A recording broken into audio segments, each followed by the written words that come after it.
Well, been a hell of a week. The hits, they just keep on coming. I was talking with a colleague earlier in the week, and we were talking about how we have entered the perfect storm. We have a multitude of crises going on here. We have the physical crises, namely the pandemic. On top of that, we have the psychological crises that is a consequence of all these things that are going on. The isolation, the anxiety with uncertainty, the depression about jobs.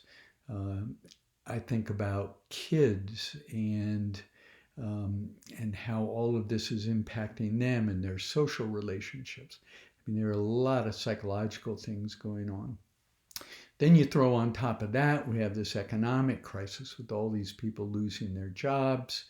And then we get confronted with all of the social injustices that have existed in this country actually before we became a country.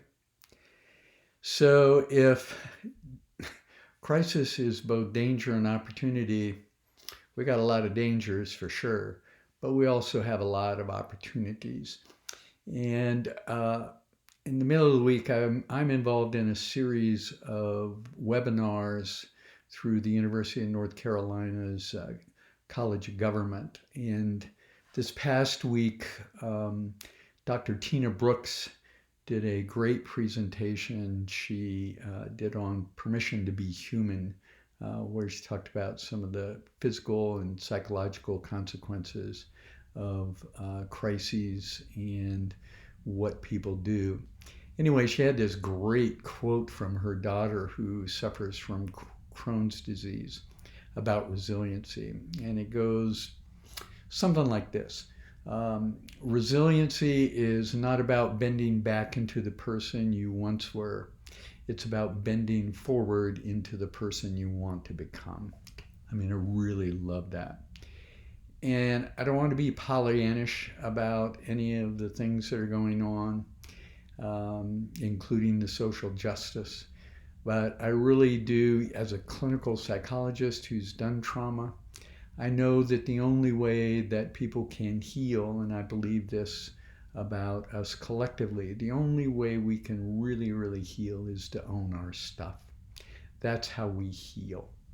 And so I do believe that we can do that collectively as well.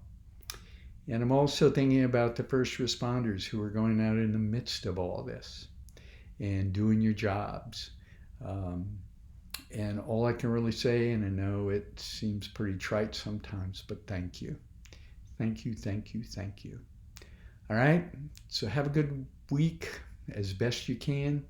If you're with people, hug them. If you're not, give them these kind of hugs, Zoom hugs. I don't know.